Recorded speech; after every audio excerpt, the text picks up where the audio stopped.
right, y'all. It's the Nonsense and Deep Thoughts Podcast.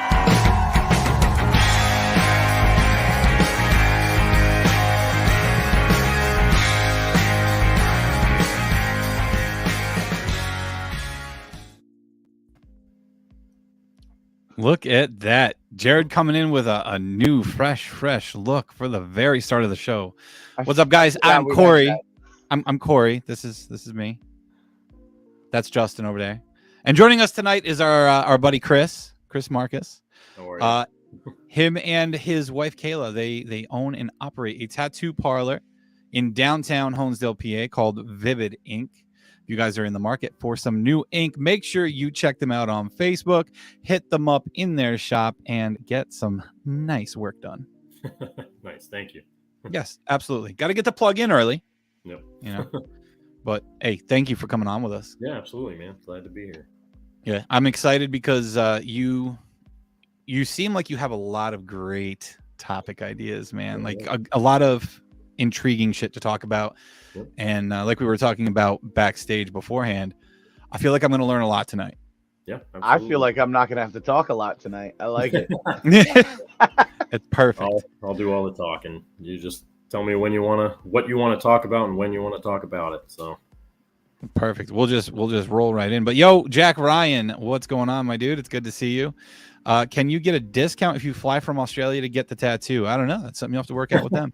we've done quite a. We used to have a lot of camp counselors, from Australia and New Zealand. I mean, you name it, and so we've got ink all over the world. It's pretty cool. That is pretty cool. To be Yeah, absolutely. So we've done every continent, that's for sure. So really, but, unfortunately, the last couple of years, though, there's not as many, that travel anymore. So, but yeah, we've got tattoos everywhere, man, all over the world. So it's pretty cool.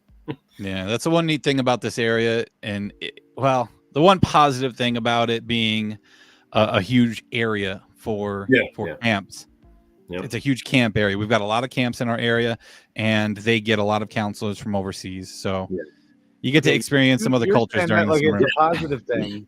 I said it. The one positive thing is that it's cool that they get to come over and they get to experience, especially, the sticks of America.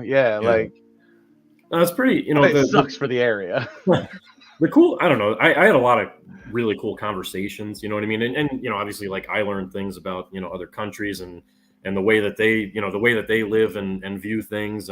And what I'll tell you is every single one of them, after talking to them for for a good amount of time, they all say the same thing, and they're like, we, from what we see on the news, and America is totally different than what we had envisioned, and it's and the people are so much nicer than we're told to believe from back home. So it's I don't know, at least to me, it's pretty cool to hear that. I think that's a big thing when it comes to the world stage, man. Like, you have an idea of what another country is going to be like because it's what you see on the news and it's what you see in cinema and all that. Yeah, but I think at the end of the day, all the negative things that are told about all these other countries, including our own, is from a government perspective. Well, absolutely, man. It's once again, it's all scripted. So that's one thing my experience with streaming on Twitch has taught me, and I've met a lot of people from all over the world, literally everywhere. And you could see Jack Ryan over there in Australia. The people themselves from all these other countries, awesome, good people. You can find good people anywhere, man, and you really can. But you can also find scumbags, and there's plenty to go around. Got those. But I would say, like I said, 99.9% of the time, it's always a positive engagement, and and then both of us end up having a respect for each other, and so much better understanding for each other. And that's that's the biggest problem with society today is people don't talk anymore, and I always, like, I don't know, all my friends, they always used to make fun of me, and they would say, like, oh, he's preparing for the zombie apocalypse. The zombie apocalypse already happened. You know what I mean? Nobody talks to each other anymore. You walk around, looking down at your phone. people walking into walls, walking off of sidewalks, and because they're not paying attention. Go to the mall and try to have a conversation. Just try to make eye contact, not even a conversation. Just try to make eye contact with somebody, and they get freaked out and nervous. You know what I mean? And that's the zombie apocalypse is here. It happened a while ago, so I don't know. It's wild. I notice it all the time when I'm in stores, man. Especially when I go up to registers, and the people waiting on you, they have a hard time making eye contact. They actively ignore you. You know what I mean? Yeah. There's no other. They actively ignore you. And that's. Like when I'm driving down the road, and you can ask my wife, you know what I mean? I'll help anybody. You know what I mean? When there's people stuck in the snow, like I pull them out of the snow. I have no problem engaging with random people in public. You know what I mean? I personally get a kick out of it, but you know what I mean? Like when we go out like on our boat, the one time, we had a problem with the boat and we were like 2 miles from land, and I can't even tell you like how many people passed right by us. And they would, oh, honey, look at the sunrise over there, just so that they didn't have to look in your direction to help you. You know what I mean? And that's terrible, man. But, that's unfortunately. And that, once again, that'll kind of go back around to what we're going to talk about tonight with Experiment 25. But, they actively ignore you. Yeah. And that kind of reminds me, this whole opening here reminds me of the conversation I had with my buddy Derek on this show weeks ago, where we talked about The Social Dilemma. Have you ever watched that on Netflix? Yeah, absolutely. I don't think I watched the whole thing, but I watched, you know what I mean, a good portion of it, and and that's where we are, but it's I don't know, a lot of it is programming, you know what I mean, because you're taught that everybody is bad and everybody is trying to hurt you or get, and to an extent, there are bad people out there, but what you have to remember is there's a lot more good people than there is bad. And the only way that, we can ever get to a good society is by helping one another, you know what I mean? And being there to get one another out of a bad situation, regardless of, if it's going to benefit you or not. That's the biggest thing is everybody is, especially nowadays is taught like, unless it's going to benefit you, why get involved?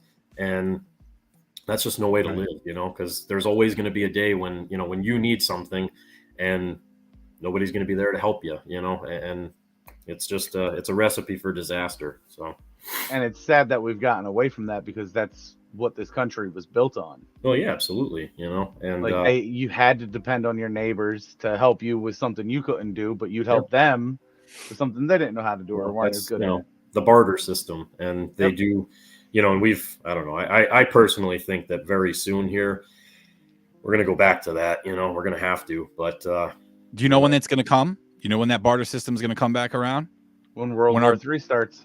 When our government tries to start forcing a cashless society. Well, it's here, brother, the CBDC, they're talking about it every day, and you see all the banks crashing. The banks. And stuff, and that's what, they always, what is it? It's called problem, reaction, solution, I think is the allegory. It's where, you create a problem, or there's a problem that's not really, a major thing. And then they put a spotlight on it so that, you're programmed to think like, oh man, this is what I need. This is bad and I need to worry about it. And then, that's the reaction that they're looking for is you to react negatively and panic, you know what I mean? And then, lo and behold, oh, we have the solution, you know what I mean? And everybody, schools do that. Magical. It's magical. They somehow have that solution. That, everybody does that. It's David Icke. There you go. That's, he's a pretty wild character, man. And, a lot of people say negative things, but, just remember he was right about 98% of the things that he said, would happen or were going on. So he's a banned fellow, man. You can't find him anywhere anymore. But that's problem, reaction, solution, man. That's what goes on. You know what? I'm kind of actually looking forward to going back to the barter situation here. I think that's the way society's meant to be. I think it's meant to be small communities. You barter with each other. You help one another. Yeah. I feel like the way that we're living now is just supposed to be key. Yeah. But I think the way we're living now is just, it's not how human beings were meant to live. Well, no. And that's, once again, that'll be, Experiment 25 that, that proves it. But, everybody, what you got to realize is, when America was founded and shortly thereafter, schools were one room. There was one class, there was one teacher, and everybody knew each other's name. Everybody, it was like a family away from a family. And now, when you go to school, it's, how many different classes, how many different teachers, how many different students. There's students you don't even, oh, I don't remember them. You look through a yearbook and who the hell is that? I can't even tell you how many people I run into, and they're, oh, hey, Chris, man, remember me? And I'm like, I'm really sorry, but no, I don't, I don't. And, you know what I mean? But that's, you had one classroom, you had one teacher, and you had a small group of students, and everybody was able to learn, from, one another. And, and then not only that, but, the teacher was actually part of the community and, knew everybody in that small group of, either whether it was a small town or, whatever. And they were able to teach the things that particular town or, or community of people wanted, and it was, that's how we got started. But unfortunately, we've really gotten away from that, and I mean, when you look at it this way, like your kids spend more time at school, you know what I mean? They're at school for what, 7 hours, 6-7 hours a day, and they come home and, you're busy, your wife's busy, you're both probably working, and, and they're indoctrinated all day long, taught God knows what. And, you maybe have 10 minutes a day to communicate with them and, try to get your point across, you know what I mean? To deprogram what they were programmed from. I don't know how to really share your moral values. Yeah. With you have 10 minutes a day for, and then when they're on, God only knows what they're doing online and who they're talking to online and the video games or the movies they're watching, you literally have 10 minutes a day to fight against, the whole world that's coming at them. And it's, it's no different for a husband and wife either. So, Yeah, we made the decision a few years ago when COVID started and they went to the homeschool, virtual schooling, whatever it was that they did. We pulled them from that because it was 7 hours a day on a computer, no physical paperwork, and it was awful. So we pulled them from the district and we went the traditional homeschool route, and we've been doing that ever since. Yeah, I really want to. It's tough. If I could, man. I just, with both of us working, it's tough. But, I'm really starting to realize that I don't think there's any other. You know what I mean? There's any other. Yeah, there's a real give and take with it. The nice thing about it is, depending on how attentive your kids are, they could be done with all of their days worth of schoolwork in an hour and a half to 2 hours. Yeah. That just shows you the amount of bullshit that they do in school that's unnecessary. Well, I never learned how to balance a checkbook in school. Yeah. But, parallelograms come in, I can't even tell you how many times since I've been an adult that parallelograms have saved the day for me. It's, it's idiocy. 99% of it is idiocy.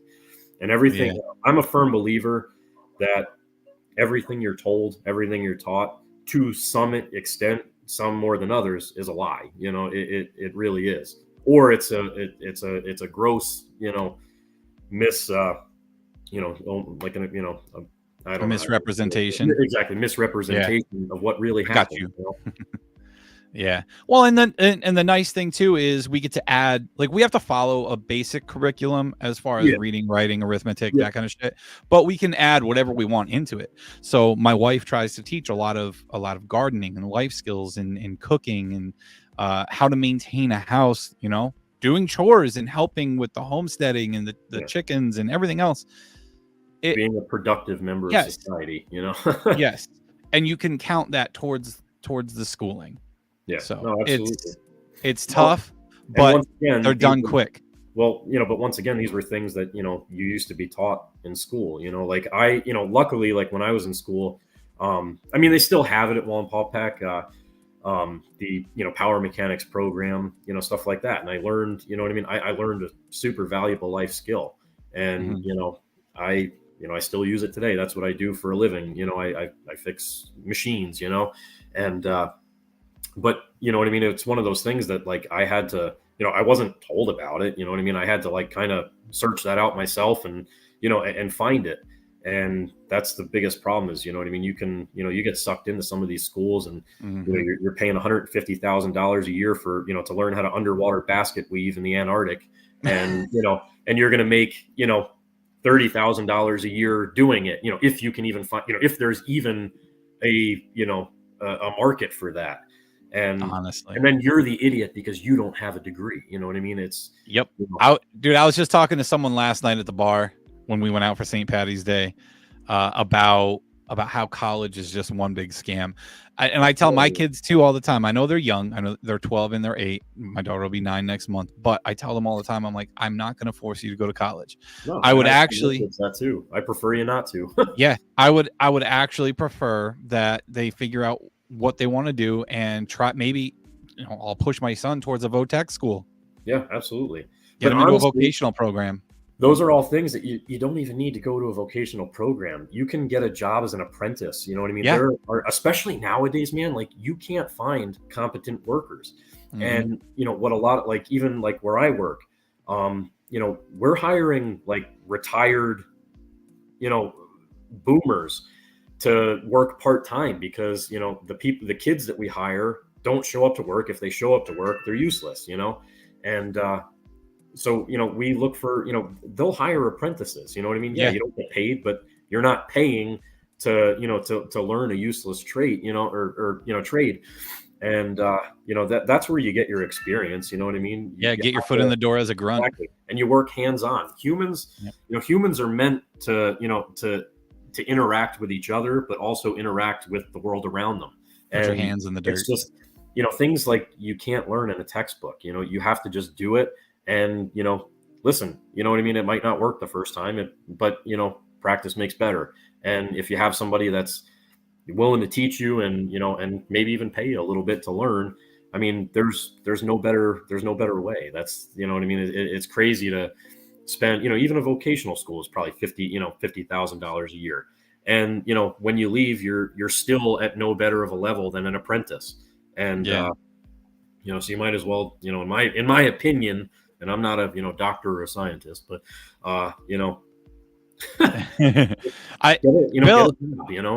learn hands-on. Bill in chat here. What's up, Bill? Oh, yeah, hey, Bill. He said, was Chris out in the crowd last night? I actually don't think I saw you at TikTok last night. Last night was an early night for us.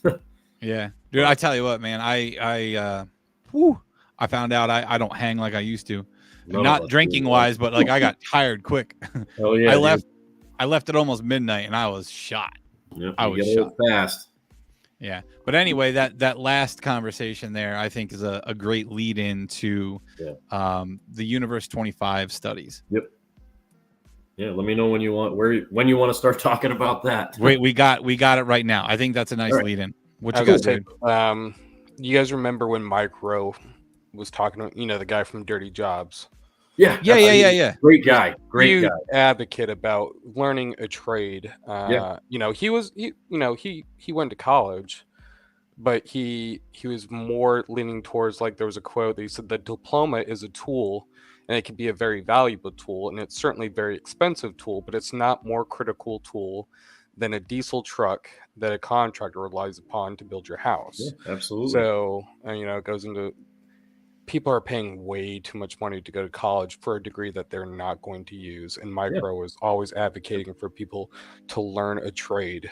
Yeah, without a doubt. And, and it's a shame that, that guy's like almost, you don't ever see or hear about him anymore. He's been like written out of history. But, I wonder why. When you look at a guy like that, like that's a man's man. You know what I mean? He's, the dude is tough as nails. And that's not the kind of, of role model that they want anymore. Now, all right, so Universe 25, you know what I mean? That the whole premise of that was to, to see how society can grow and live together, in a utopia. And it very quickly devolved into, like two classes of people, and, everybody became, well, the mice, you know what I mean? They all became aggressive towards one another, and, and the males became very feminized, you know what I mean? And that's, I was I was gonna say let's point out first for those listening who aren't familiar with what the Universe 25 study is. Let them know that this was a study that was meant to figure out human society, but used mice. Yes, it used mice. So if you want to explain a little bit about like the whole setup of what the Universe 25 study was and how it started out. So they created a, mouse utopia, and it was basically, I'm not exactly sure what the size of the, the utopia was. They got bigger every time he did it. Yeah. It's so Universe 25 because he did it 25 times. And what's even crazier is all 25 times came out with the same exact result. That's what, that's what's even crazier, but that's science, you know what I mean? And they were able to prove it. But basically they gave the mice unlimited water, unlimited food, and there was no other natural predators. So they were basically able to, roam free.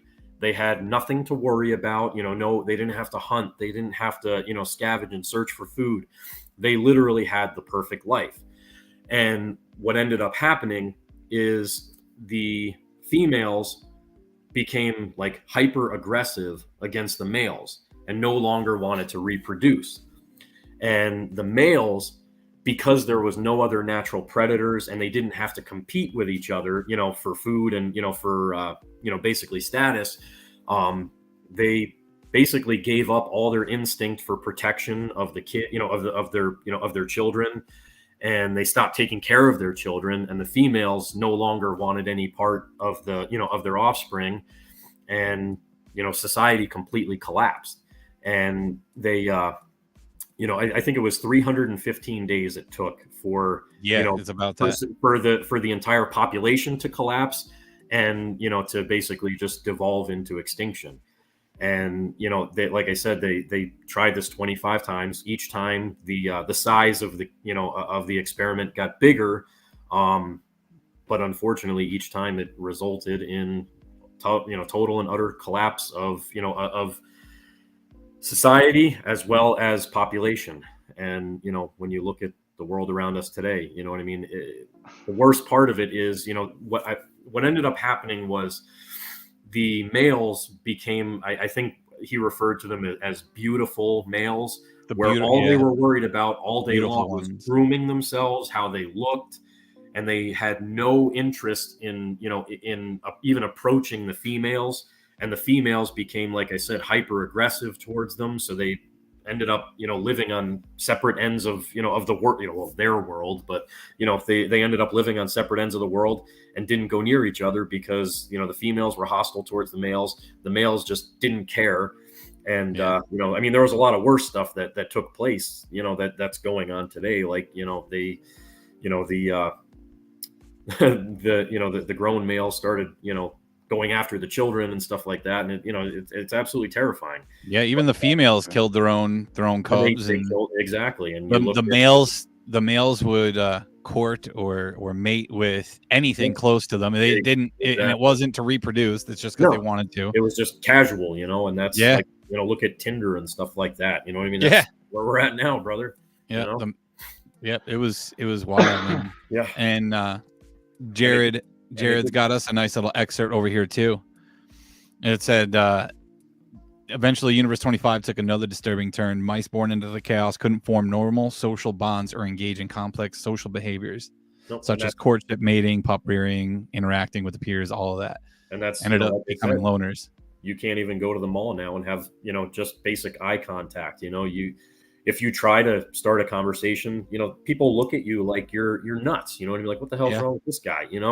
When all you're doing is just trying to be a human, and interact. Try to be nice. And, and that experiment showed over and over and over again that, number one, by having everything given to you, you know what I mean? You lose the incentive to, listen, competitiveness is part of human nature. You know what I mean? We're competitive by design, and that's for a reason. Like, you don't see, tigers in the wild and, and bears in the wild, giving out participation awards because, you know what I mean? In the wild, if you're not competitive and you're not trying to, to be the best and build the biggest thing, you die. It's very simple. And it was, I feel like at the end of the day, the biggest lesson was you take away the purpose for living. Exactly. You take away the will to live. Yeah. Or do the things that you need to do. And what's great, and I think the scariest part of it is, you know what I mean? When you take, like you said, they take away the will to live, but they don't even know it. You know what I mean? In today's world, you're taught that, you know what I mean? That's the way you should be. It's almost encouraged. So, that's, and what's crazy is like experiments like this. And like I was telling you about the Milgram experiment, people don't even know what that is. And these were, back in their day, these were major things. There was mainstream news articles about it. And I mean, experiments like this, they go on today. You know what I mean? They're doing all the same stuff, but you don't hear about it because, nobody cares about it. As long as somebody's iPhone works, as long as somebody can go home and Netflix fires up, nothing else matters. We're all in our own little worlds, man. Yeah, we really are. And that's now, Universe 25 took place in the late 60s, early 70s. The Milgram Project, we can get to in a minute. That was what, late 50s, early 60s? Yeah, I'm pretty sure that was the time frame for that. It was not long after World War II ended.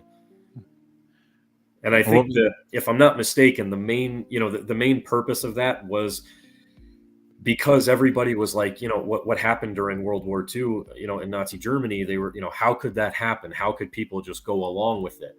And Stanley Milgram, I believe, was the gentleman's name.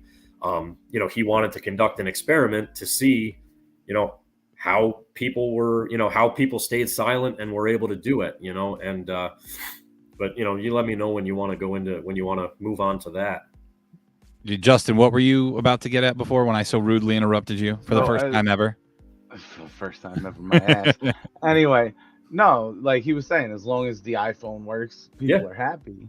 And that's and those are the same. A lot of them are the same people that are bitching about how society is now, and you have to accept this and accept that. But they're not saying boo about how that fucking iPhone's working. Yeah.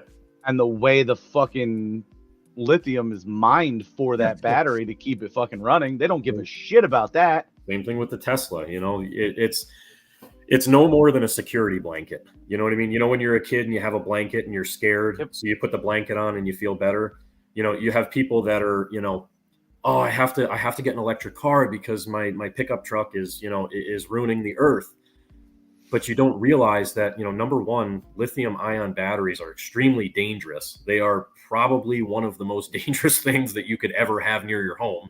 Yeah, dude, you ever see one of those catch on fire? Or let alone sit on top of. And, the other thing too is, cobalt, lithium, all the things, and silver, there's a lot of silver that goes into it. But, all those rare earth minerals, what do you need to extract those out of the ground? You need heavy diesel equipment that burns more carbon than you and your entire family could ever produce in a lifetime. And then not only that, most of those lithium deposits are, in Africa, in Iraq, places where, the indigenous populations are, they're very delicate and they've never really seen the outside world. And when these companies go in to extract it, they're basically using slave labor at that point. So, making like not only that, a day. The environmental. Have you ever seen a lithium mine? How horribly it destroys the environment? Oh yeah. You know what I mean? Have you seen a gas pipeline? It's underground. It's beautiful, lush grass over top of it, and you know what I mean. And you don't even know it's there. But once again, that goes back to the whole security blanket thing. I'm going to buy a Tesla or whatever, so that I can personally feel better, like I did my part. But what you don't realize also on top of that is, hey, when you plug it in, where does that electricity come from? It's coming from a power plant that chances are 100% of it, or a good portion of it, was created by burning coal.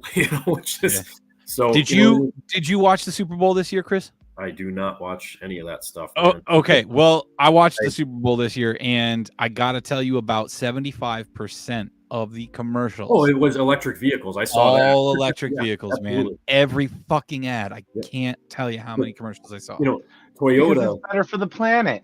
But Toyota just came out.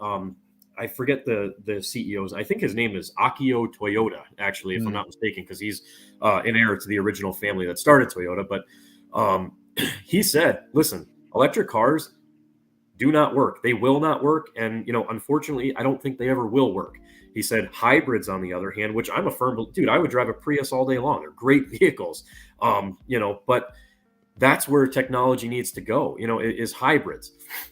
And, he said, listen, we'll put out one electric car, fully electric because, we can do it, but that's not the way to go. Hybrids are the way to go.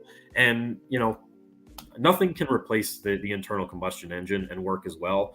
And, that's, I don't know. It's, you know what I mean? It's just mindless idiocy at this point that people can't see that. And, that's my life. I'm, automotive industry and things like that. And it boggles my mind, that people are just so blind to it. It's that programming that we talked about. Absolutely. Because they're watching the Super Bowl on Netflix and, all that stuff. It's because the people in charge are telling you, if you want to be a good person, this is what you need to do. That's, like I said, predictive. I'm a good person. I drive a hybrid. Yes. Hey, man.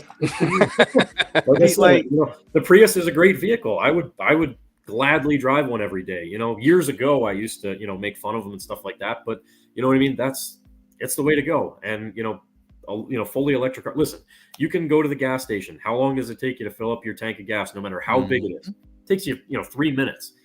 You're going to go to a charging station and, you're going to sit there for, sometimes days, like these people that are buying these electric Hummers. Like it's taken like 4 days to fully charge the battery. There's a guy that went coast to coast, did a, cross country road trip in an EV. You know how long it took him? 36 days, because charging stations are so few and far between in most parts of the country. And not to mention how long it takes. You got to rent a hotel room to charge your car. What are you doing? And that, my friends, is the reason why they want the electric cars, is because they can be turned off at any time wirelessly, and because it limits your travel. They don't want you freely traveling and being able to just hop in the car and go see your family on the other side of the country, or, even, anywhere in North America within a couple of days. They don't want that. Now we can get into conspiracies. No, I like where this is going. So I got a little thing to say. So I'm a building inspector by trade, but so the government pushes these into buildings, like parking garages of buildings. They tell you, if you put so many charging stations into your development, into your parking garage, we'll allow you to build higher, because you are allowed a certain height per, whatever type of building that you're actually building, high rise or whatever it is. In the building code, you have heights and areas that you're allowed. But they'll give you a code mod. They will tell you. Yeah, they dangle the carrot in front. Yeah, if you do this, we'll give you that extra 2 stories or that extra story, for another floor of your building. But you got to do something. And you got to put these electrical charging stations into your parking garage. So it is pushed quite a bit. Yeah. Well, and that's the other thing, like you guys were talking about with the digital currency and stuff like that. Why do you think they want digital? Because it can be turned off at any time. That's why I'm afraid of it. Yeah. Like among other things, I mean, what's Grandma gonna give little fucking Timmy now in his birthday card? Yeah. If we go cashless, come on, man. Nothing. They'll never talk to each other again, and because there's no need to. I don't know. And that's what scares me about everything being pushed that way, and it makes sense with you saying what you said about the electric cars. Makes complete sense. Yeah. The three of us know World War III it's imminent at this point. Well, it's here, dude. It's already started. Right. I read, I think it was Tim Kennedy posted it the other day on Instagram, and it just hit me different. Like, World War III is going to be different. It's not going to be bombs and bullets right away. The first thing to go is technology. Yeah. Everything is going to get shut off. Yeah. And now people don't know how to talk to each other. Well, yeah, absolutely. And people younger than our generation generally don't know how to face-to-face communicate and talk with somebody. Well, so there goes communication. Yeah. And there goes mass communication. And then it's from there, it's gonna be messy. De-evolution of society, and that's, but I forget. I don't know who exactly it was that said it, but there was a famous quote that was given after World War II, and it said World War I and World War II were fought with bombs and bullets, and World War III will be fought with sticks and stones. And that's kind of society is very fragile. You know what I mean? Have you ever try going overnight without power? When it's cold out, it's you know what I mean. It most people die, you know what I mean? Especially if you're in a cold climate. Try going without electricity, living in Florida, you won't have air conditioning. Most elderly people would probably die, because they've lived with these luxuries their whole life. And, and that right there is the perfect example. In, Universe 25, the mice were given unlimited food and unlimited water. They did not have to, compete, and they did not have to, they almost lost that natural instinct. And, that's where we are. You know what I mean? We're given unlimited whatever. Hey, if you're out of cheeseburgers, you go to McDonald's. You know what I mean? It's 3 minutes down the road and 3 minutes in line to get it and $3 to buy it. And what happens when that's gone? You know what I mean? It's going to be absolute anarchy.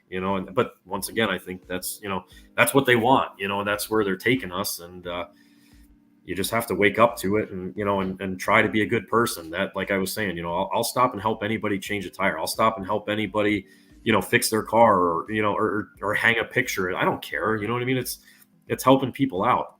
Wasn't a part of the Universe 25 study to kind of try to figure out population control? Wasn't that one of the aspects? You got a lot of conflicting, I think that's more of like a theory, you know what I mean, than it was what they were actually looking for. I think what they were actually trying to accomplish there is how society would interact and what it would turn into, whether it would actually turn into a true paradise utopia, which is when you talk about communism and things like that, hey, we're going to have a utopia and everybody's going to be happy and, it's going to be perfect, but it always ends in disaster.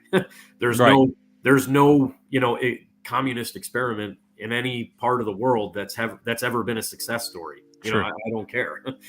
And that's where, a lot of it was. But regardless of if that study was meant to figure that out or not, what happened? It ended up in basically extinction. Yeah. Mice are very, I know biologically they're very similar to humans. That's why they used humanized mice for a lot of medical testing and stuff like that. They actually these mice have human hearts. Some of them, they have human tissue in their lungs. I mean, it's scary to think that, it's like chimera, I think the Bible calls it. But they're humanized mice, and that's you ever see the TV show Conspiracy Theory? It was Jesse Ventura, the WWE wrestler. Yeah. Great TV show. One of the best. It's very hard to find. It's almost been written out of history, but it's fairly recent. I think it was from I want to say it was 2009 to 2011, and he did an episode on. It was called The Manimal, and it was basically about how they use, human cells and human organs and animals to create, scary stuff. You'd have to watch it to really experience it. But it's scary. It's very, very scary what they can do now and where the world is at this point. But it's pretty wild. What you got, Jared? So they were saying, according to Ramsden, that Calhoun wanted the findings so that he could to find out the influence of architectural design, prisons, mental hospitals, and other buildings that were prone to crowding. Was one of his goals. It wasn't the only one, like he said. It was for the other reason, but they were actually trying to figure out how to control overcrowding in a lot of these types of situations. Yeah. So now, isn't it funny that after this experiment is when you started seeing the government start feeding people everything they needed? Mm-hmm. Yeah, that's that was step 9, situational design, right? Yeah. That was part of my thought process when I was trying to connect it to the population control thing, because it's almost what it seems like now. Like if you listen to Bill Gates in the early 90s, he had right there. he had big concerns about overpopulation. When you see the Chinese government trying to do shit about it now. Well, limiting how many kids you can have. One-child policy. They got rid of it. Oh yeah, because their population is collapsing. I think, and Elon Musk even said this recently, which I could tell you another crazy thing. But anyways, so he, and he's right. And basically, the consensus is that every family has to have 2.1 children. That's how the math works. But whatever. So every family has to have 2.1 children to be able to sustain, like current population levels. Yeah. So when they enacted the one-child policy, you know what I mean? Obviously, they want the boys because that's what carries the family name. So there was a huge imbalance between, the amount of male to female, in their society. And it's been, going down considerably. And so they actually have gotten rid of that, and they're offering tax incentives, like we used to. We're actually moving away from that now, but they offer tax incentives to have more children. I think they allow you up to 3 children now, if I'm not mistaken. Oh, wow. But they did get rid of the one-child policy because society was collapsing. Look at Japan. Japan is, absolutely brilliant people. And, when it comes to automobiles, there is absolutely nothing better than than the engineering of the Japanese.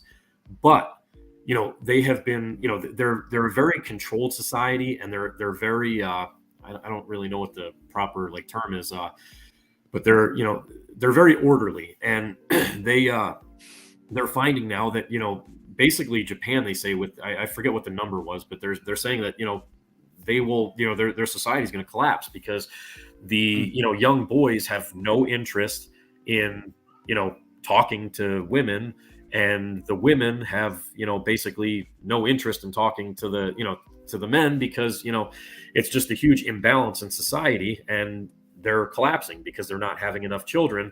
And what happens is, the population ages, and there's not enough people to replace the people that run the nuclear power plants, and things that are that are super highly technical, and there's not enough people to replace those folks, and then everything collapses around it. There's nobody to fix the roads, there's nobody to fix the bridges, there's nobody to work in the factories, and there's nobody to to keep the lights on, and and then you end up in total collapse. Work oriented, they don't even consider family. Exactly. And that's once again, that's what they've been trained to do, and and that's what they're trying to do with us, but yeah, it's pretty wild that every family has to have 2.1 children, and they've found that with it doesn't matter what country you're talking about, what demographic you're talking about, and people don't want to have kids anymore. And that same thing with Experiment 25 is the males lose all interest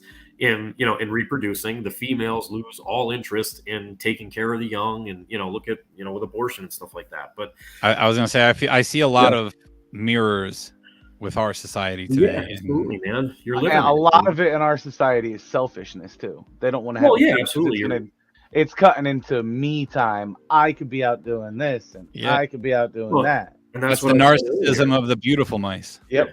Well, and that's what I said earlier, is nobody, they don't want to help one another unless it benefits them, I when it snows, you know what I mean? Sometimes I'll go and plow my neighbor's driveway because, whatever, I already got the machine out, I'm plowing, whatever, I do it not because I'm looking for like a pat on the back, but it's the right thing to do, Yeah. And, it makes me think of all these, I know you've seen them all over social media, all these videos of people that are helping, but they videotape themselves helping, or taking a homeless person for a burger, and they got to record it.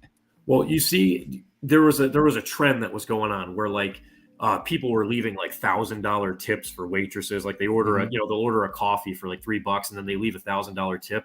Well, there was actually a restaurant in Scranton that was just on the news within the last couple of months, and the customer came in, they ordered a small dinner, it was like a $30 bill, and they left, I want to say it was like an $1,800 tip, and they put the whole thing on their TikTok and their social media, and then the customer that left the $1,800 tip called the credit card company and disputed the charge, and the restaurant had already given the money to the 2 waitresses to split it between them, and now they're out all that money, and they so they contacted like the news and stuff like that. But you know what I mean? That's people see. That's the argument I have, is you're looking at like social media. Okay. you see these couples and they're always smiling, they're always happy, and they're always on vacations here, vacations there. They're doing all this crazy stuff. And you sit back and you're like, man, my life sucks. I wish my life was like that. And then you fight with your wife, you fight with your boyfriend because, your life isn't like that. But you're only seeing a literally curtailed, choreographed photo. You don't know 5 minutes before that if they were, fighting so bad that they were going to kill each other, But they took that awesome photo that was curated just for your eyes. And you know what I mean? And then after that, who knows what happened? Maybe they got divorced 10 minutes after that. You know what I mean? But you saw them smiling and happy. And it's the same thing with car ads. It's the same thing with, with iPhone ads. You know what I mean? You're always seeing these like super skinny women and these super good looking people. And, all the colors in the background are just right. The sunlight is just right. And, it's, what is it? So like subliminal messaging almost, you're being programmed that, listen, unless you buy this Lexus, you're not going to be happy. You know what I mean? Your life is shit. Yeah, exactly. And, and then you fixate on it and you're like, God damn, my life sucks, man. I need that car. And now guess what? You have a $600 a month car payment that you can't afford and your life is no better. And, now you have to work extra hours because, things are tight, but hey, that ad didn't tell you that was going to happen. The Super Bowl ad saying, listen, you got to buy this electric car, only told you that, you need it. It didn't tell you how, it was going to cause all these other issues. Now you're sitting in a charging station for 4 hours, freezing your ass off. And that kind of wraps back to that Milgram experiment. How did Nazi Germany become Nazi Germany? Yeah. Why did all these people follow this? Yeah. And who that benefited was the advertising agencies that run these companies. Yeah, probably. Because now they know, oh shit, well, this made them follow this fucking dictator, no questions asked. Yeah. How can we sell them this shit? Yep. Well, okay, so let's get into that now. All right. So now that we've come back to that finally, the Milgram experiment, that's one that I have not researched yet. I have not looked up anything about this yet. So either one of you who has more knowledge on the subject than me, why don't I was just basing it off of what he had said about it earlier. I went right to advertising. I let it slide till now. Okay. Like, that's exactly what I thought. So then that's where that came from. We're going to give it to Chris to explain to everybody what the Milgram experiment is now, because I don't know much about this one. So Stanley Milgram, he wanted to, basically wanted to see how, people were so trained and, how they went along with the evil that, that happened. So what they did is they had, Stanley Milgram was wearing a lab coat, looked like a doctor, very official looking, spoke very well, had his hair slicked back nice and, looked like he was, a figure of authority. And what they did was they had people, random people off the street come in and they sat them at a desk. And there was a person on the other side of the wall. You couldn't see them. There was no, no human to human contact. It was just basically through a microphone. And the purpose, or basically what they said was, you're going to read 10 questions to the person on the other side of the wall. If they get the answer right, you move on. If they get the answer wrong, you're going to press this button and they're going to be shocked by electricity. It's going to start out as a small electric shock, but every time they get a question wrong and you shock them more and more, the intensity of the electrocution is going to get higher and higher and higher. But what they didn't know was, the person on the other side of the wall really wasn't being shocked. It was just an actor. And so they would read him a question and they would intentionally get it wrong. And they would press the button and the person would, ow, okay, on to the next one. Well, it got to a point after, 4, 5, 6 times of being shocked that the person on the other side of the room was screaming in terror, screaming in pain and saying, you're going to kill me. I feel like I'm going to die. And, the people would turn around and look at the doctor and say, like, I can't do this. I feel horrible. I feel like, God forbid he dies or something. I'm going to be in trouble. And he would look at them and say, it's fine. Keep going. You're not going to be in trouble. It's okay. And they would just, okay, fine. I guess if you say that I'm not going to be in trouble, I'll just keep going, And with every, and some of these people would turn around and they would get very angry and look at him and be like, I can't do this. This is not right. That's another human being over there. And he would just look at him and say, keep going. And they would, every single time, without a doubt, they would just keep going. And they found that, when somebody is wearing a uniform that you're, taught, hey, I can trust them, or hey, they have authority over me, they'll just go along with it and do what they're told to do, and it's scary because, hey, look at with the masks and, and enforcing all of that nonsense. Listen, you can only go this way down a shopping aisle. You have to, stand 6 feet apart, all these things. Mm-hmm. Nobody stood up to it. You know what I mean? Because you were being told by somebody in a lab coat wearing a white coat and glasses. Look at like a lot of the. I never listened to those aisle rules. They, but here's the thing: they talk to you in a very calm and a very monotone way, so it calms you down and you don't feel threatened by them. Like it's all aside. It's mind control. They talk to you in a certain tone. They say certain like trigger words almost. And then not only that, but they get up there and they have their, their badges on, and, they have their patches on that show, hey, I have this authority and I'm the, Grand Admiral of whatever. And you look at them and, oh shit, well, I got to listen to them, I guess, they know better than me. And look where we are. So except the ones that were telling the truth and got shut down. Yep. I told you so. So I saw like those, what was it? Those 5 doctors in Texas. That was America's First Doctor. Oh yeah. Yep. All right, so that explanation of the Milgram Project just made something click with me. I watched a video. I want to say it was first thing this morning. I saw this one.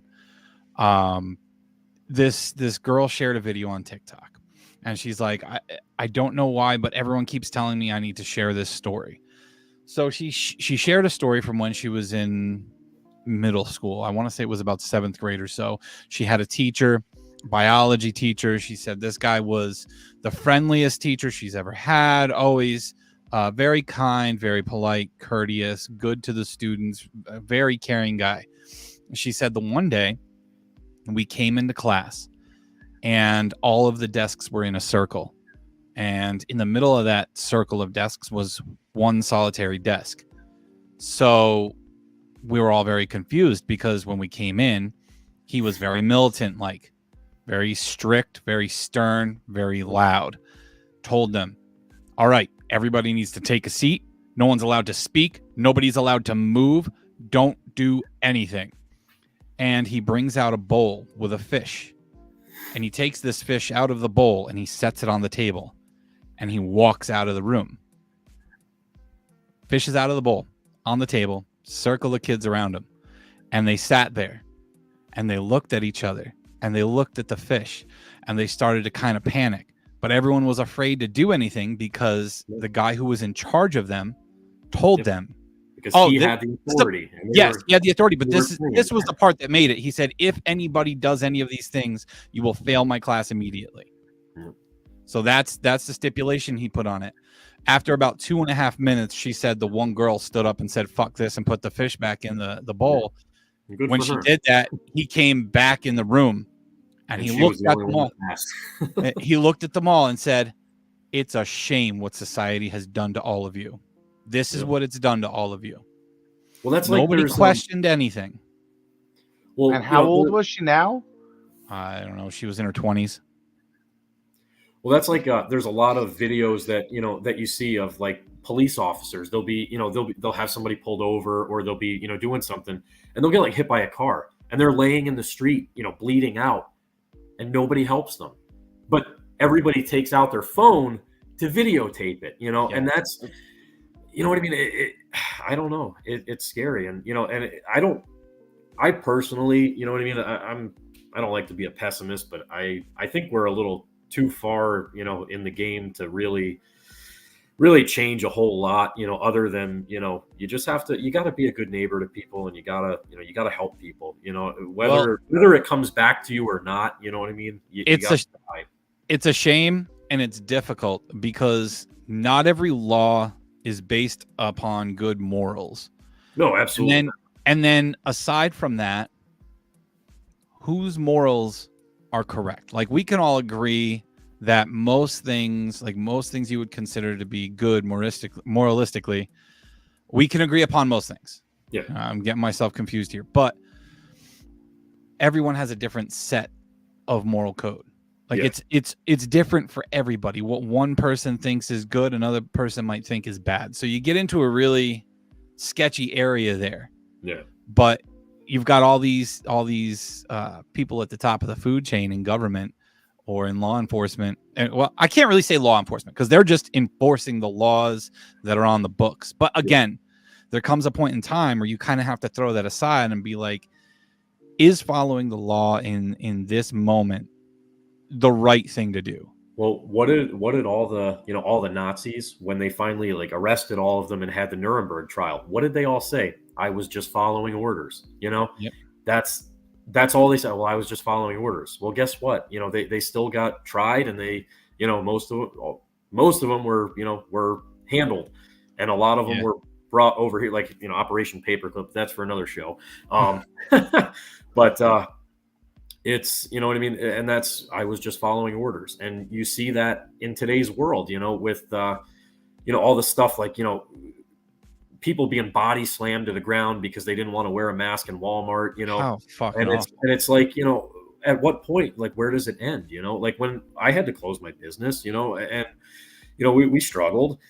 And I called, my state representative, and I was like, I was very nasty with him, quite a few times on the phone. Great guy, you know what I mean? And I kind of feel bad for, for being so nasty to him. But my one comment that I kept saying is, where does this end? You know what I mean? When are you people going to, say enough is enough? This is why we elected you. And this is, why we're depending on you to represent us, not yourself, us, And that's, that's a lost trait in any kind of politician anymore. That doesn't exist. Well, it all goes, my grandfather always used to say, say television in syllables. Tell a vision, okay? It's telling you a vision of how it wants you to perceive it, or how it wants you to react to it, live by it, very simple things like that, and like I said, truth is stranger than fiction. That was another thing he always used to tell me. And, especially the last few years, you know what I mean? Truth is much, much stranger than fiction. And, you're all if you can't see that by now, then there's no help for you. But that's the direction that news media has really taken. Yeah, but say television is syllables, man. Tell a vision. And my wife there in chat says they kept pushing and pushing during COVID to see how much people would listen, and I really think that's the truth. I think that was a real life experiment. Yes, I really do.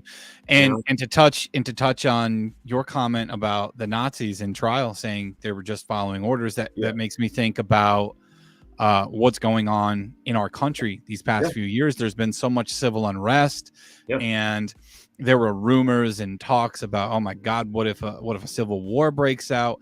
So then here's my question for that. When it comes to, I'm just following orders, if something, God forbid, like that would happen here with a civil war, what does our military do? What does our law enforcement do? Are they going to just follow orders, or are they going to do what they believe is right? No, that's, when they become 95% will go against the Constitution. Like, from a podcast I used to listen to that had 3 like special ops vets on it, 95% of the military would go against, not the Constitution. Yeah, go against uphold the Constitution against the government. Well, that's the oath that they take. They take that's what I was going to say. And you just have to hope and pray that, well, it's, it's the same thing too, though, when you look at, with all the COVID restrictions and the things that they did, what's the Hippocratic Oath for doctors? What's the first line of the Hippocratic Oath? First, do no harm, and, you can always make the debate that, they did a lot of harm, at least the way I look at it, but once again, I'm not a doctor or a scientist or a biologist. So, I don't, that's just my opinion, but, it's one of those things where, I was just following orders, and that's what they shrug it off as. And, teachers are no different. They say the same thing. It's like, well, why are you teaching our kids this? Well, I'm just, this is what the state tells me I have to teach. So, I'm doing it. Yeah. It's a fear of taking responsibility for what you're doing. But, it also is, I'm being told by somebody, of authority that this is what I have to do, and that's, the Milgram experiment right there, and then you also had the Stanford prison experiment, which was another one that took part, same thing. It was, 60s or 70s. And they took, a group of college. It was actually, I believe, a whole college class, and they actually turned like the whole first floor of the college into a makeshift prison. And I believe it was a sociology class. And what they were trying to do was figure out certain traits that people had that either made them susceptible to abusing power, or certain traits that people had that made them susceptible to being abused by power. So they basically grouped these, these kids in certain ways, and some of them were the prisoners and some of them were the prison guards. And within a matter of days, it turned into the kids that were the guards were severely abusing their power and actually starving the students who were being the prisoners. They were literally starving them. And they were abusing them so horribly because they were given, basically, authority, and they had certain traits where they would abuse power. And the students that, that were the prisoners had traits that, made them susceptible to being abused by power. And same thing, they did it many times, and it all ended the same way, with, physical abuse, mental abuse, and, starving them to death. So, and that's, where we're at now, same thing. These all apply to, your life today. So what do they call them? Is this term right? Baser instincts. Like this is human nature. These kind of things, it's human nature. And people forget that. Like we look at society today and we're like, oh, everybody has to like everybody. You have to accept this. You have to accept that. But that's not what we are by nature. We're very competitive by nature. Yeah. And we're also, everybody says like, toxic masculinity, but you know what? Who do you call when somebody's breaking into your house? You call, somebody to come and fight them off. You know what I mean? You're not calling a social worker to come and talk to them. You go back to primitive ways, man. Like if society ever kind of collapses, you go back to primitive ways. Yeah, absolutely. You're gonna see the scariest form of humanity. Well, they say that every study that they've done shows that, like, if the power went out, or if all the basic basic luxuries that we have learned to live with cease to exist, that within a matter of they say every human is 9 meals away, so 3 days away from becoming a cannibal, basically. And I hope that's not true. You know what I mean? I've never experienced it myself, but well, I can guarantee you that in a matter of days, California will become a very nice state again. Yeah. Well, they won't survive. I just shared a thing the other day, and who was it? Oh man, who was it? I forget who it was, but it said the meme said California either has the worst homeless problem or the biggest camping success story. So what we got, Jared? Well, I mean, you could take this two ways. So Albert Einstein's quote that I threw up there. I know not what happened, what weapons World War III will be fought with, but World War IV will be fought with sticks and stones. That's right. World War IV. I'm sorry, I had it wrong. So you could say like, it's going to be fought with name calling, whatever. You can also take into it, World War III is going to wipe it out. We're going to go back to primitive, and we're going to fight with sticks and stones. Yeah. That's how I feel. Now, I'm not like a biblical studies major. I'm not a devout Christian. I believe in God, but I've never read the Bible. But correct me if I'm wrong. Something about the Third World War will be like the end of the world. Isn't that written somewhere in the Bible? Yeah, that's the the Battle of Armageddon, which if I'm not mistaken, they say that. So the reason they call it the Battle of Armageddon is because there is a mountain range that surrounds Israel, and the translation of the name of the mountain range actually, I think it's called Megiddo, and the translation from that to English is Armageddon, and that's where the final battle between good and evil is supposed to take place. Now I'm not a big Bible guy either, so I might be getting this wrong, but I'm pretty confident that's where and then you have the Antichrist who's going to lead the army of evil to fight Christ's army of good, and that's where it's supposed to take place. But one thing I want to like, I see a lot of these comments, and like, not everything is bad in today's world. And I'm gonna I'm gonna tell a story here, and this actually Corey is about your dad. So okay. A few years ago, my brother passed away very unexpectedly, and it was it was like the worst thing in the world. And when I went to the hospital, your dad's a security guard there. Mm-hmm. And, me, my mom, and my sister-in-law, like, we were totally distraught. And, I started hyperventilating. I couldn't breathe. I was about to pass out. I took my mask off. Now, the nurses, they're yelling at me, put your mask on, put your mask on. But your dad came over and took the three of us into the room next door. He brought us coffee. He brought us graham crackers, apple juice, everything that he could. He raided a fridge somewhere and brought us everything that he possibly could. And you know what he did? He sat down, he talked to us like a human being, and he prayed with us. And, that right there, humanity and, and people in general, like there is so much good, but you know what? It's not talked about, and it's not, nobody ever shows on TV all the good deeds that people still do for one another. You're only shown the negative to stir the pot. And you know what I mean? It's a small world. And that's why I say, like, that I remember that every day. You know what I mean? Like, I'm sitting there, my brother, 36, passed away in his sleep. You know what I mean? And that's like the worst phone call you ever want to get, driving to the hospital at 3 a.m., just hearing that, like, dude, it's, you wouldn't wish that on your worst enemy. But a simple act of kindness, you know what I mean? It literally, the words can't explain. My mom will tell you the same thing. We words can't explain, what that simple act of kindness did. You know what I mean? And that's when things like that happen, you have to shine the light on it. You know what I mean? There's no better disinfectant than sunlight, and that's, you got to shine a light on it. So not everything is bad. And there, things like that, that's what turns the world around, man. You know what I mean? That's what makes everything better, regardless of how bad the situation is and how bad the shit that's going on is. A simple act of kindness like that can make it, manageable. Yeah.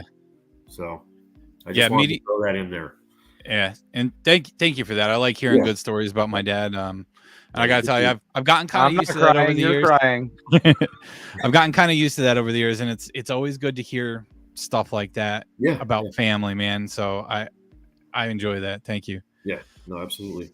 But yeah, that I can't imagine how hard of a time that was for you to go through. I remember Justin and I hearing about it, and man, that shook us because he wasn't much older than us. Yeah, 36, man. And we looked at each other. We're like, dude, we gotta fucking take better care of ourselves. Yeah, absolutely. I mean, you could even be the fittest person in the fucking world. You could go jogging every morning, watch what you're eating, and still that kind of shit can happen to you. You never know. Same thing, like my old boss, you know what I mean? He just, same thing, died in his sleep of a massive heart attack.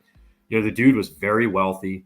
He was a pretty mean guy. You know what I mean? There's not many people that you would run into and you're like, they'll be like, oh yeah, no, he was a sweet guy, really cool guy.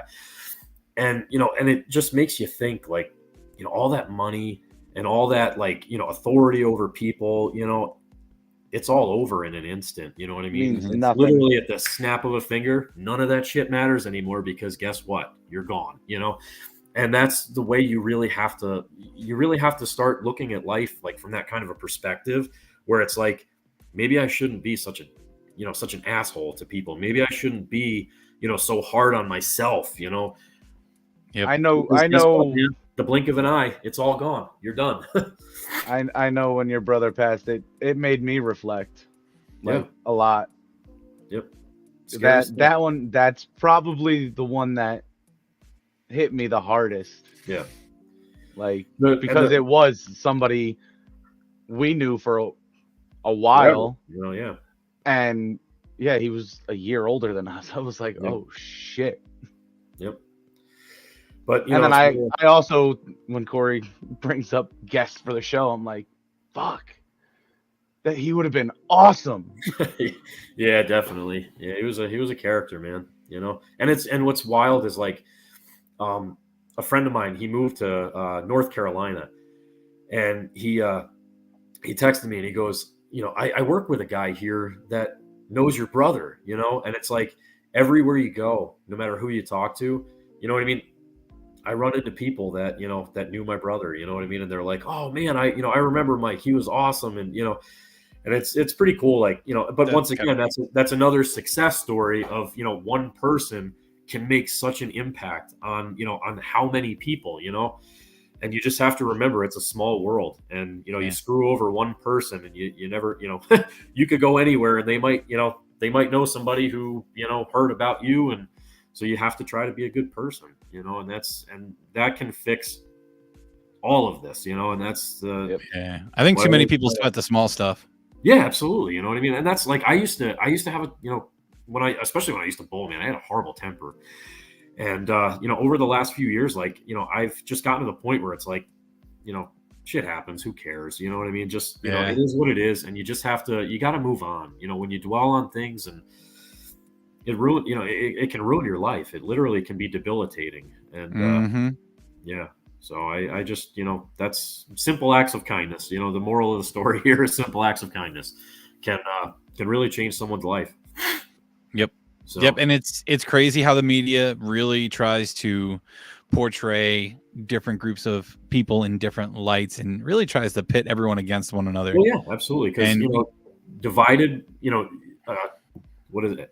United we stand, divided we fall, and that's, there's so many small quotes like that throughout history that, you know what I mean? They're so true, it's unreal that, how true little things like that are. Yeah. And, same thing with the family, that's why they try to destroy the family and take the father out of the home, because united we stand, divided we fall. If the family is broken up, then, then that's your first line of defense is your family, your home. Why do you have a lock on your door? You know what I mean? It's to protect you. And same thing with, having two parents, and, especially parents that care about you, is to protect you, and now we don't have that anymore. And dude, look at the youth, like the perfect example is the Cash Me Outside girl. Oh God damn. Yeah, I'm sorry I had to bring that up, but I saw a thing about her yesterday. And it's like, what the fuck would you do if that was your kid on national TV acting like that, But there's people out there that look at that and they're like, hey man, she's doing great now. That's a real success story, but it's not, you know what I mean? It's fucking crazy. If my kid was talking like that to somebody, you know what I mean? We got problems. There's big problems coming his way. So, you just have to, family is the first line of defense. So, and it's crazy because and this could be an entire other episode, but it feels like the family structure, the family unit is coming under attack. It's been by government right now with all of this nonsense that's going on within schools. Where they're telling kids, your parents don't understand. You can talk to us if you feel this type of way. If you feel like you're that today, if you feel like you're a boy, you feel like you're a girl, you feel like you're a cat, come to us, talk to us. Your parents don't understand. Not your parents, and that's yes, it's insane. But that's the the nuclear family, which is mom, dad, sister, brother. Your immediate family that lives with you in the home.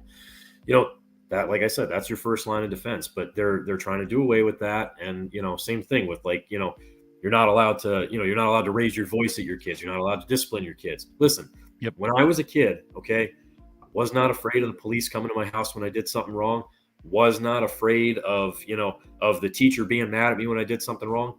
I was simply afraid of my grandfather giving me that look like, man, I am, I'm disappointed in you. It wasn't a, I'm going to get whipped with the belt. I'm going to get the shit beat out of me. It was just my grandfather looking at me in disappointment, and that's what kept me from doing bad things, And now, you know what I mean? You can't do anything. You can't discipline your kids. You can't raise your voice to them. You can't, do anything. So they run wild. And that's like we were talking about earlier. You'll hurt their feelings. Paul Harvey, If I Were the Devil.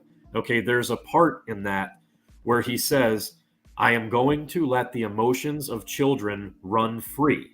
And that's where we are now is, we can't, we're just going to let them act out like absolute maniacs. And this goes for adults too. It's the same thing. There's adults that use coloring books because they're offended. And, we're going to let their emotions run free. And then, you have people raging in the streets, throwing bricks through windows.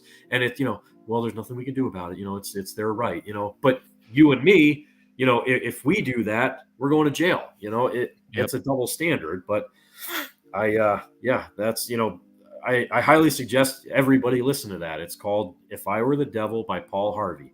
And same thing. It was around the time period of all these experiments, the 50s, 60s.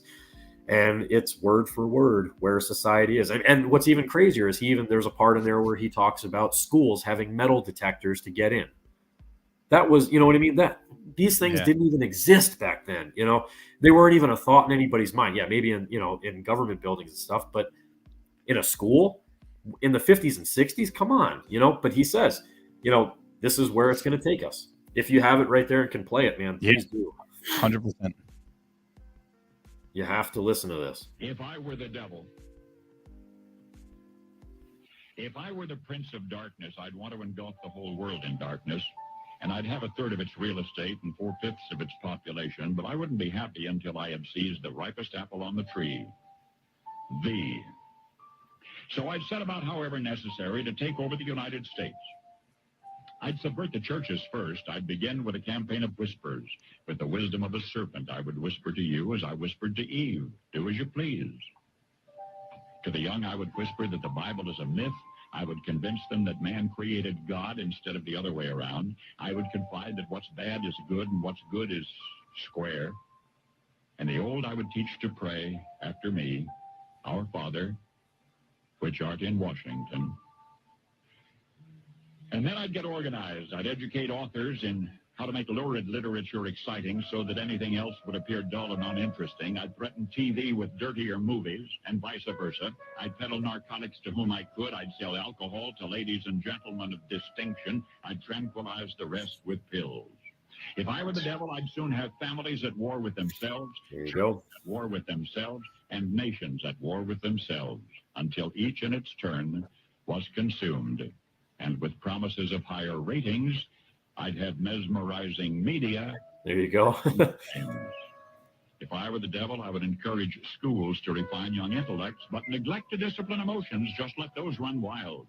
Until before you knew it, you'd have to have drug-sniffing dogs and metal detectors at every schoolhouse door. Within a decade, I'd have prisons overflowing. I'd have judges promoting pornography. Soon I could evict God from the courthouse, then from the schoolhouse, and then from the houses of Congress. And in his own churches, I would substitute psychology for religion and deify science. I would lure priests and pastors into misusing boys and girls and Jesus fucking Christ. The devil would make the symbol of Easter an egg and the symbol of Christmas a bottle. If I were the devil, I'd take from those who have and give to those who have not, until I had killed the incentive of the ambitious. And what'll you bet? I couldn't get whole states to promote gambling as the way to get rich. I would caution against extremes in hard work, in patriotism, in moral conduct. I would convince the young that marriage is old-fashioned, that swinging is more fun, Jesus that fuck. what you see on TV is the way to be. And thus I could undress you in public, and I could lure you into bed with diseases for which there is no cure. In other words, if I were the devil, I'd just keep right on doing what he's doing. If you want to Google exactly what year that was from, but I'm pretty sure, like I said, late 50s, somewhere early 60s. But, I mean, you can't tell me that in chronological order, that's not exactly where we are. You know what I mean? It's like I told you before we went live, man. The people in that generation had great foresight. Like they saw what was coming. Well, somehow. And Corey, Aaron Lewis pulled from that fucking poem for his song. I believe it. Yep. Yeah, he had to have the one line in it. So- Fuck, it was in the beginning. Yeah, I'd have to fucking watch it. There's another old saying that okay, so the way it goes is hard times make strong. Right in the beginning of that video, it says a warning from 1965. Sorry, 1965. Yeah, there you go. So, like I said, late 50s, 60s. So, but there's an old saying that okay, hard times make strong men. Strong men make good times, and good times make weak men. So, and then, obviously it goes on that weak men make bad times. You know what I mean? So it's always a cycle. And, people that lived, that were in that generation, they were, unfortunately still in a different part of that cycle. Unfortunately, we're at the end of that cycle where, the boomers, the greatest generation, they built us, basically everything they put all the gas in the tank of what we're running on now. And unfortunately, that tank of gas is starting to run out, and we're not putting that gas back in the tank, for the automotive analogy. But that's where we're at. Unfortunately, they were in the middle of that cycle, whereas now we're getting to the end of that cycle where we have all the weak men that were created by the good times running everything and in charge, I've said where that. It takes us, I don't know, but regardless, the hard times that are coming are going to make good men, and hopefully that cycle will repeat itself, and we'll be back in the good times eventually. I just pray that our kids, are part of that. That's it right there, man. I'm trying my best to teach my kids right, so we'll see what happens with that. Yeah, absolutely. But I think next time we can get a little bit more into how they're going after the family structure and without a doubt. How a lot of this, I don't even know what to call it other than nonsense. I mean, it is. It's all this social justice bullshit that's happening right now. I'm gonna ruffle feathers with the next one, but we'll save it for then. But you got to have people that aren't afraid to speak out against the bullshit, and that's where it starts. And I think you're seeing it a lot more nowadays. I don't know if you've seen any of Russell Brand's stuff. Like Russell Brand he's in the middle of the aisle right now. He's not right or left leaning, but he's not afraid to call out dumb shit when he sees it. But he's a human being and can look at a situation from the standpoint of an intelligent human being. You know what I mean? Yeah. And that's where we go wrong is, most people nowadays are looking at everything from I put a D in front of, I'm a Democrat, or I'm a Republican, or I'm this, I'm that. We always have to put a label on something. Mm-hmm. Well, guess what? I don't give a fuck. I just, I look at something and it's either right or it's wrong. You know what I mean? And there's another saying where, when you're looking at something, if you want to figure out what the truth is, okay, you keep you look at something, okay, it's a lie. You take that away. You take that away because it's a lie. You take this away. That's a lie. And what you're left with when you take everything away is the truth, and that's, there was another old saying. I love all these old sayings, but a lie can make its way completely around the world before the truth puts its pants on. And that's where we are today, especially with the phones, because you can, you see something instantly, you know what I mean? You can put it out to the world, regardless of if it's true or not. But you know what I mean? How long does it take for the truth to come back? It takes time. And that's something that always stuck with me, is a lie can make its way completely around the world before the truth can even put its pants on. Yep. I don't know. I can't tell you who said it, but putting a label on things, Democrat, Republican, that's what breeds divide. it creates tribe mentality. Exactly. Right, Justin? It creates tribe mentality. Say it's tribal. Yeah. Yep. You want to feel like you're a part of the tribe. You're going up to bat for the team, and you're not looking at things with true perspective. Yeah. You're just going to bat for your team, and that's it. Like I said, we got to get away from it. That one Jim Brewer special, being a Mets fan. Yeah. Yep. Like that whole, you just want to be part of a team. Yeah. Oh, they were doing that. They couldn't have done that. Jose Reyes couldn't have beat his wife. No. Yeah. You're standing up for your team. You're not looking for right or wrong. You're not looking for the answer. It just couldn't be because that's my team. Yeah. There's somebody there's somebody that put a comment on here that I'm reading, and it says, this is why I want Eli to spend more time with his grandfathers. Yeah, that's my that wife. right there. You know what I mean? Oh, is it? Okay. That's Alex. I have horrible vision, but that's okay. But dude, you know what I mean? And that's the best thing you can do. You know what I mean? You have to look at it like, my grandfather was, he was, dude was tough as nails. He was a fireman. When he was in his 30s, he fell off the back of a fire truck and landed on a curb and broke his spine. The doctors told him, and unfortunately, he was born in a time where, you know what I mean? In today's world, he probably would have been fine. You know what I mean? The modern medicine, they probably could have fixed him. But, this was back in the 1940s, I want to say. And, the doctors told him, hey, you're never going to walk again, man. It is what it is. The dude was so determined. When I was a little kid, he used to walk with 2 canes. And I mean, he would walk slow, but he didn't care. He would if he was going to walk, nobody was going to tell him different. And, he walked with a walker. He would get on the floor with me and my brother and play with Legos and Matchbox cars. But, when I was a kid, I didn't really pay much attention to when he had to stand back up, the crying and the pain that he was in. But you know what? He didn't care. He did it because, you know what I mean? That's what you do, and that's why I always say, like, it's unfortunate that, my father passed away, before my kids were born. And, and now Kayla's dad, same thing, passed away very unexpectedly, but that's the thing is, like, there was things that my grandfather knew that, he could do. And, only some of that got passed down. And then, my dad, same thing. There were so many things that he knew that I wish I had paid more attention to.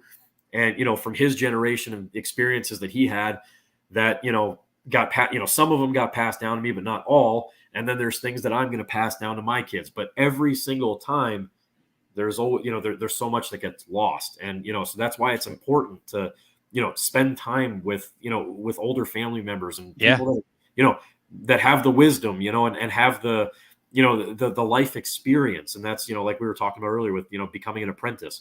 You're taking all that knowledge and experience from, people that have been doing this their whole life and, and have been around the block and seen everything and heard everything.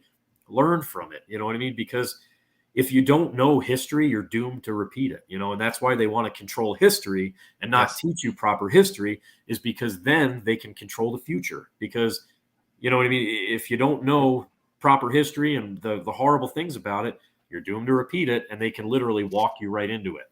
And that's something fairly new, because I remember when we were in school, I feel like we got history. Well, I know we got it way more than they're getting it now. Yeah. Like, we were taught in history, if you don't learn history, you're doomed to repeat it. Like, that was taught to us. Yeah. That's why we were learning history. But now they leave out so much shit. Oh, absolutely. And that's on purpose. You know what I mean? It really is. And that's, like I said, if you, and if you're not taught proper history, you're doomed to repeat it. And that's, everything that we talked about in here, you know what I mean? There's a reason why it's happening again, and why all this stuff applies to society is because we're not being taught how to avoid these things, and, and what it was really about, the true meaning of it, Yeah. They take the shit out of the curriculum because they don't want to, and it's under the guise of not wanting to offend people. Exactly. It's always about being offensive. And, listen, today's world is different. It doesn't matter. You know what I mean? Because just because you think it's offensive doesn't mean it didn't happen. Yes, right. God can't erase it. God forbid someone's upset by it or their feelings are hurt. Like, you know what? Maybe your feelings should be hurt. That's how you learn lessons. Yeah, right. Absolutely. When I was, back, same thing. Listen, when I was a kid, man, I did something wrong. Like I said, my grandfather wasn't going to hit me, but my grandmother had that wooden spoon ready to fucking rock and roll. And that thing was, you know what I mean? That was one bad motherfucker right there. Yeah. And and it's the same thing. You know what I mean? You learn from your mistakes, and you learn that, hey, when I fuck up, that wooden spoon is coming for me. And, you might think twice about, about doing what you're doing because there's a consequence for it. Now there's no consequences. Like when I was in school, if I ran my mouth to somebody, they were going to punch me in the face. And then, most of the time afterwards, we had a respect for each other and life went on and we were friends afterwards. But nowadays, you can't fight, you can't do this, you can't do that. And there's no consequence. And that's like Paul Harvey said, I'll let emotions run free. And you have people screaming and, just having absolute mental breakdowns everywhere. Exactly, tantrums. But unfortunately, a lot of these are more than that. They're literal mental breakdowns. When you look in these people's eyes, that are out there with all these riots and stuff, look in their eyes, because a lot of them, that's not human in there. Whatever's in there is something else, man, because there's some scary shit that I've seen, with a lot of these people, that are out there, rioting and saying, oh, I hate this, I hate that, I'm so oppressed. But at the end of the day, like I was saying before, simple acts of kindness. And when you have to put a label on everything, you always forget that the only label you should be putting on yourself is humanity. We're all humans. We're all part of the same, we all want the same thing.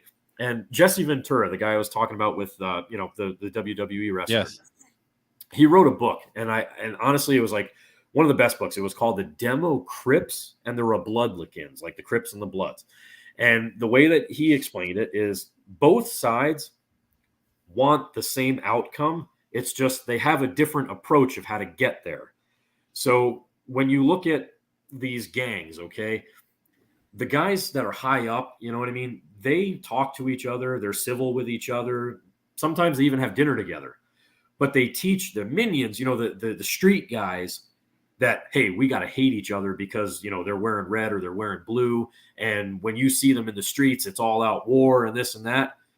But the people that are, that are at the top, they're hanging out with each other. And WWE wrestling was no different. You see them on TV. They're fighting to the death. When one sees the other, there's nothing but, death and destruction that can happen. But if you see them in the bar afterwards, they're hanging out. They're buddies. Because guess what? It's all scripted. You know what I mean? It's how they want you tell a vision. They're telling you a vision of what they want you to see, and that's, that was a great book. It's very hard to find, just like everything else, but it's called The Demo Crips and the Rabloodlicans. It's all the same thing. And you got to realize that, unfortunately, we're the street guys that they're trying to pit against each other. And, we gotta deprogram ourselves from that and realize that, just because they're, because they have a D or an R, they all want the same thing. And that's for us to suffer, you know what I mean? And to, to do their bidding for them. And we gotta live together better and realize that. Do anything they can to stay in power. I mean, it's something I'll never understand. I don't understand the desire for that kind of power and control. But that's what they want. That's like, somebody mentioned David Icke earlier in the comments. It was like one of the first comments. One thing that he always talked about, he got famous because he used to say that a lot of celebrities were like reptilian lizard people and they shape shift, and listen, in today's world, there's nothing you can fucking say to me that I wouldn't look at and be like, you know what? It probably is fucking true. You know what I mean? But anyways, the one thing that he always used to talk about that really stuck with me was that empathy. Okay. That is what God put in humans as what's called a fail-safe. So that when all else fails and everything is hitting the fan, empathy will take over and will, basically give some semblance of sanity to, to help control the situation. And psychopaths do not have empathy. So they do not have that fail-safe mechanism in their head or, in their soul, whatever you want to say, that stops them from destroying everything in their path, whether they know they're doing it or not. You know what I mean? They just don't have that fail-safe. And when you look at all the, there's a TV show on Netflix. It only ran like 2 seasons, but it was called, what the hell was it called? It was about serial killers and stuff. Mindhunter it was. It was about these 2 FBI agents that in the 60s, when the whole like serial killer thing started becoming more like common and known and reported on, they quickly found out that, it wasn't really a new thing. It's just that, television and being able to spread, news stories around the world and around the country very quickly is what made it more, common than it, or I should say that, than it actually was. But what they found is that all of these people lack empathy. So they don't even realize the pain that they're causing to the victims. And, and a lot of people who want power don't have empathy. And that's the fail-safe. And that's what, like I said, what David Icke always used to say was psychopaths lack empathy, and empathy is the fail-safe mechanism for, the human psyche. And, I see that, you know what I mean? Especially now when you look at the things people do and the things people say, there's no empathy there. And that's, what you and me, when we look at something and we're like, man, that sucks, I feel so terrible. Those people don't look at it that way. They just look at it as whatever. I got shit to do and I got to get home. I got beer to drink. I got to do this. They don't have that empathy anymore. And, maybe they weren't born with it, or maybe it was programmed out of them from the things that they were, exactly. You're desensitized to it. Look at the video games. It's all killing and blood and gore. Look at all the movies. And that's another thing that Paul Harvey said. And if I were the devil, I would make movies and television more lurid so that, when you watch something, if there's not like action and things exploding and, and car chases and all this just crazy shit going on, you don't want to pay attention to it. So they desensitize you to it. And then it's like, you have to have that in your life. And what does that, what does that do? It causes anxiety. You know what I mean? You're in a suspended state of reality when you're in the movies. Why do you think they give you popcorn and all that butter and soda? You know what I mean? It's literally to put you in a suspended state of reality so that you're, what I mean? You're not really seeing what's going on. It's, it's like, it's almost like, it's programming you to ignore what's actually right in front of you. But you know what I mean? At the same time, you want more of it, and I don't know. That's, there's no empathy. That's that's the way it goes. People are just totally desensitized to violence, and, and when they're around it all day from the video games and the movies, when it happens in real life, it's like, all right, well, I guess, it is what it is. And they're desensitized to it. That's crazy to me too, because I'm a gamer myself. I have been my entire life. And when people talk about something like that, how, video games desensitize you, I have trouble understanding it because I can separate entertainment from reality. Yeah, absolutely. And if someone else, they see this shit and they're like, this is what I want to do, I got to go out and do this, or they think that it's perfectly normal. To me, I'm like, yo, that's insane. How can you not process that logically? But that right there is empathy is the fail-safe mechanism. You know what I mean? So you look at it and you're like, that's wrong. You know what I mean? I shouldn't do that because, I'm going to hurt somebody. I'm going to, ruin some poor kid's life, whatever. Whereas, there's a lot of people that don't have that. And then, you know what I mean? They're like a flip, so like a switch flips in their head, and, and then you have, bad shit happen. So, but that was, like I said, David Icke, that was one thing that I always remembered hearing him say was, empathy is a fail-safe mechanism that psychopaths do not have. And most people that are wanting that level of power and control over you are psychopaths, whether they know it or not. Yep. And you were saying, look in their eyes. The eyes are the window of the soul, brother. Serial killers. If you go look, there's not Dahmer, at Gacy when they're in court, there is nothing there. Nope.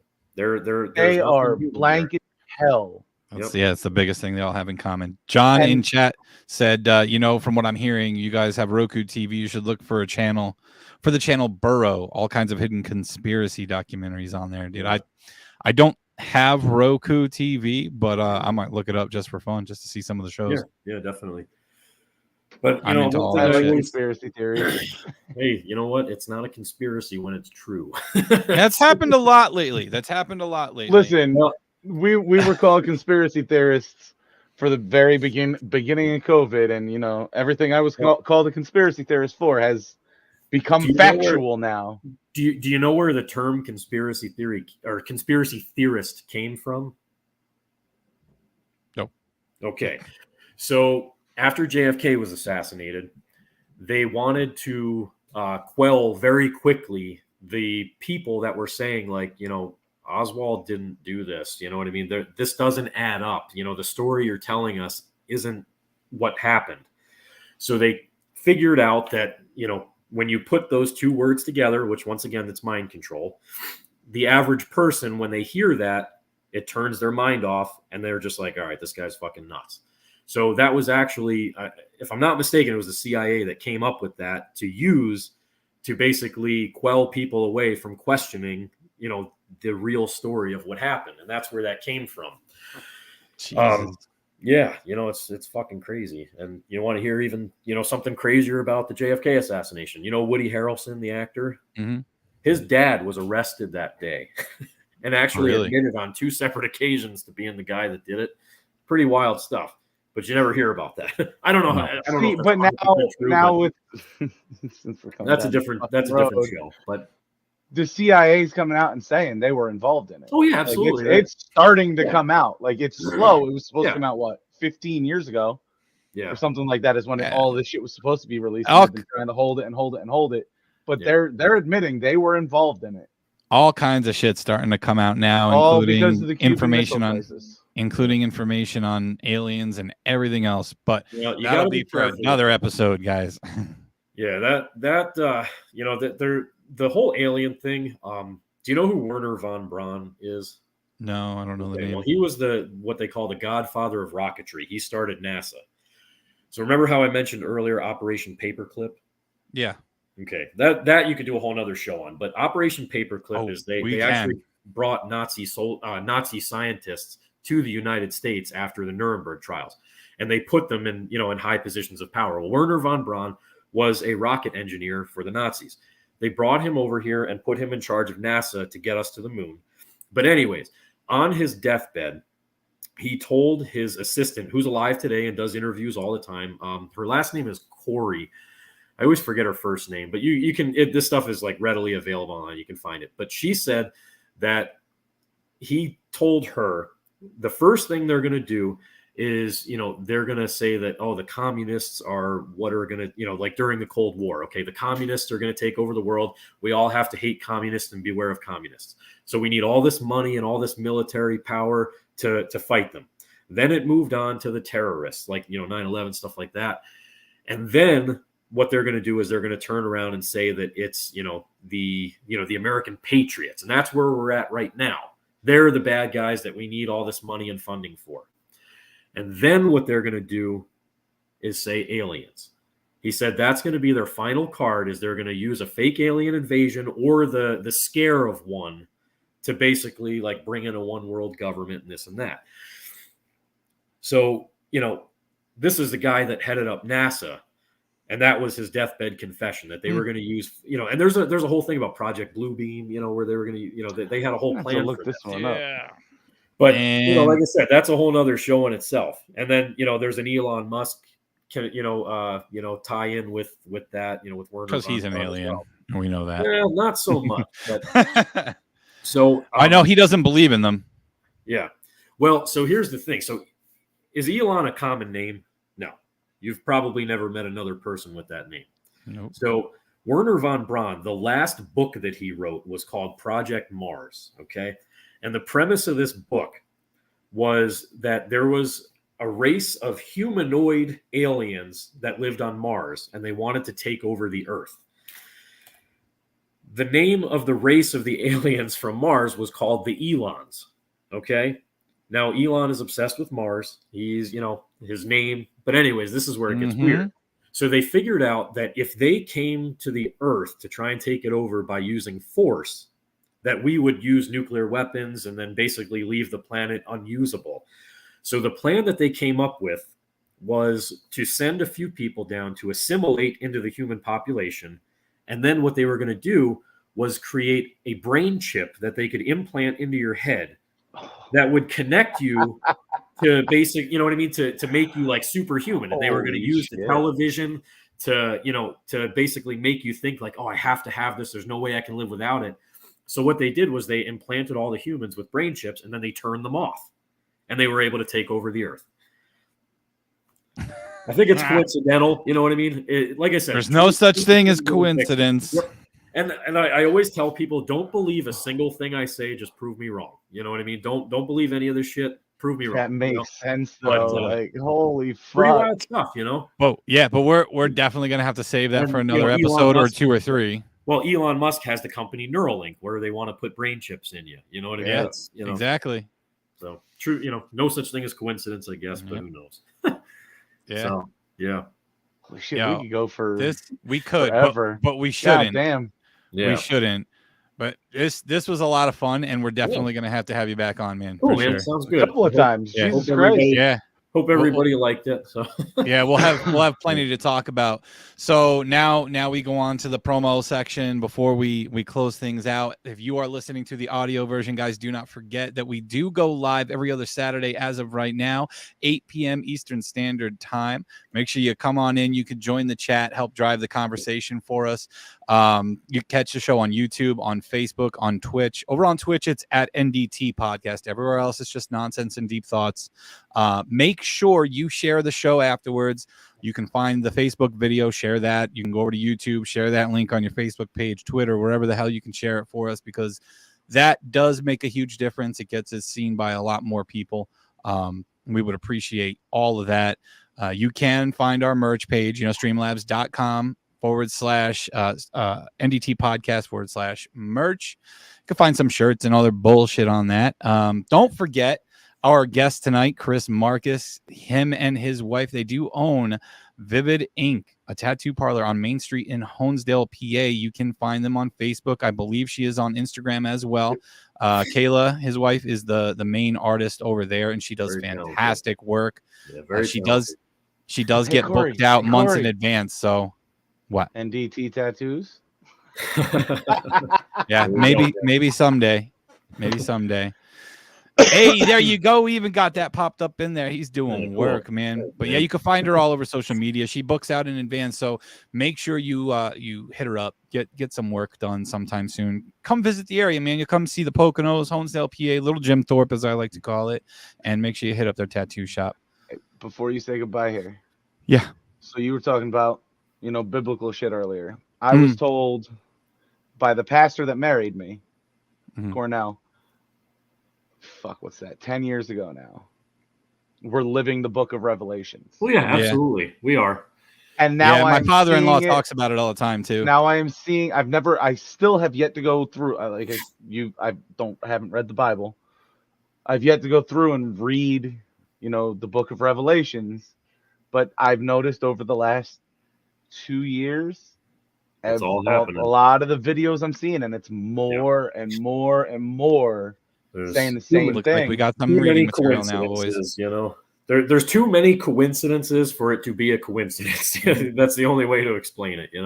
Everything, it's all scripted, and whether it's happening naturally or they're making it happen. Who the hell knows? But it's pretty scary, man. When you read something that was written, 2000, thousands and thousands of years ago, which they also lie to us about how long humans have been on the earth, but that's a whole nother thing. And I like that show.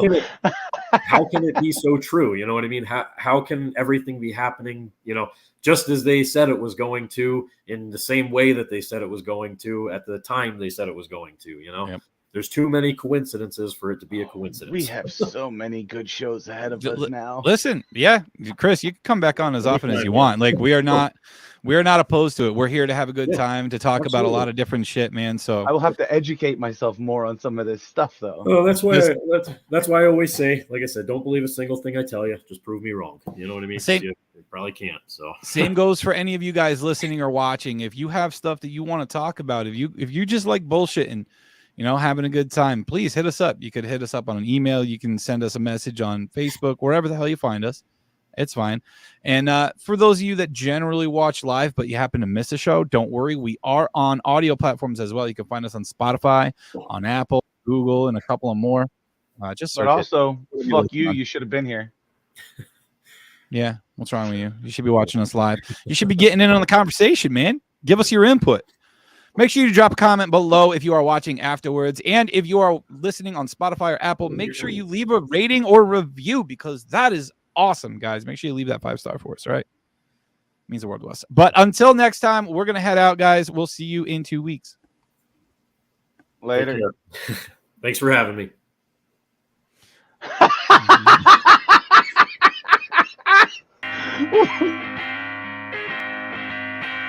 All right, y'all. It's the Nonsense and Deep Thoughts Podcast.